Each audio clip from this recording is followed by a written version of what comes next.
ആറാട്ടിൻ്റെ അന്നത്തെ വ്ളോഗാണിത്. ഞങ്ങൾ പിന്നെ റെഡിയായിട്ട് വൈകുന്നേരം ഒരു 6 മണിയൊക്കെ കഴിഞ്ഞപ്പോൾ ഞങ്ങൾ ഉത്സവം നടക്കുന്നിടത്ത് വന്ന് ആറാട്ടുകുളത്തിൻ്റെ അവിടെ. അപ്പോൾ ഒന്ന് വൈകുന്നേരം ചോറ് സദ്യ ഉണ്ടായിരുന്നു. അങ്ങനെ ഞങ്ങൾ ക്യൂ നിൽക്കണം, നല്ല ആളുണ്ടായിരുന്നു. അങ്ങനെ ക്യൂ നിൽക്കുവാണ്.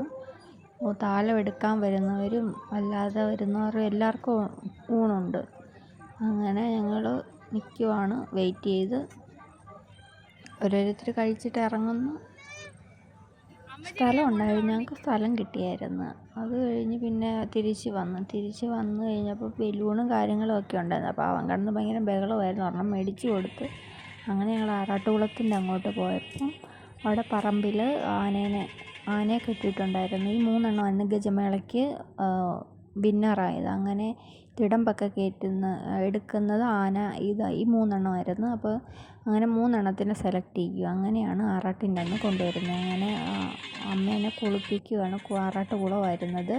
അത് കഴിഞ്ഞ് പടക്കം പൊട്ടീരും ഒക്കെ ഉണ്ടായിരുന്നു. കുറവായിരുന്നു. മറ്റേ തൃശ്ശൂർ മറ്റേ ആക്സിഡൻറ്റ് നടന്നല്ലോ, അപ്പോൾ അതുകൊണ്ട് വെടിക്കെട്ടൊന്നും വലുതായിട്ടില്ലായിരുന്നു. അങ്ങനെ ആനയൊക്കെ ആറാട്ടുകുളത്തിൻ്റെ അങ്ങോട്ട് പോയി. ഞങ്ങൾ പിന്നെ തിരിച്ച് വേറെ സ്ഥലത്ത് വന്നപ്പോൾ കുടം തുള്ളലൊക്കെ ഉണ്ടായിരുന്നു. അങ്ങനെ കുറേ ഒരു 10-10:30 കഴിഞ്ഞപ്പോൾ താലപ്പൊലിയായിട്ട് 3 ആനയും കൂടെ വന്നിട്ടുണ്ട്. നടുക്ക് നിൽക്കുന്ന ആനയാണ് തിടമ്പേറ്റുന്നത്. അങ്ങനെ ഞങ്ങൾ അവിടെ എല്ലാം കണ്ടുകൊണ്ട് നിൽക്കുമായിരുന്നു. ഒരുപാട് ജനങ്ങളുണ്ടായിരുന്നു.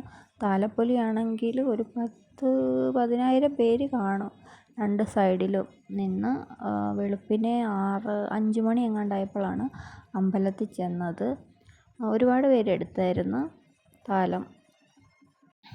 10-ാം മതയെന്ന് വെച്ചാൽ ഞങ്ങളുടെ നാട്ടിലെ ഭയങ്കര ഉത്സവമാണ്. അങ്ങനെ ഈ വർഷത്തെ ഉത്സവം തീർന്ന് ഇനി അടുത്ത വർഷം വരെ കാത്തിരിപ്പാണ് ഉത്സവത്തിന് വേണ്ടി. ആനയെന്ന് വെച്ചാൽ ഈ നാട്ടിലെ ഹരമാണ്. പക്ഷേ എനിക്കങ്ങനെ വലിയ താല്പര്യമില്ല ആന. എനിക്ക് ഭയങ്കര പേടിയതിനെ.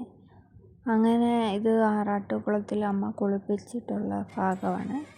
അത് കഴിഞ്ഞ് കുളിച്ച് കയറി കുറച്ച് പൂജയൊക്കെ ഉണ്ടായിരുന്നു. അതിനു വേണ്ടി വാദ്യമേളങ്ങളോടുകൂടി കൊണ്ടുപോയിക്കുമായിരുന്നു.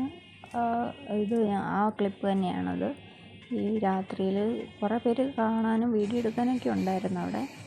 ഇത് രഥം പോലെ എന്തോ ആണ്.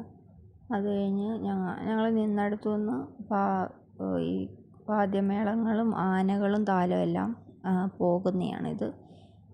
ഇത് പോയി കഴിയുമ്പം പിന്നെ ഞങ്ങളുടെ ഭാഗത്തെ ലാസ്റ്റ് ഉത്സവം തീരുവാണ്. ഇനി ഇത് നേരെ ഓരോ വീടുകളിൽ പാറയൊക്കെ ഉണ്ട്. അങ്ങനെ ഇട്ടിട്ട് ലാസ്റ്റ് വെളുപ്പിനെയാകും അമ്പലത്തിൽ ചെല്ലുമ്പോൾ.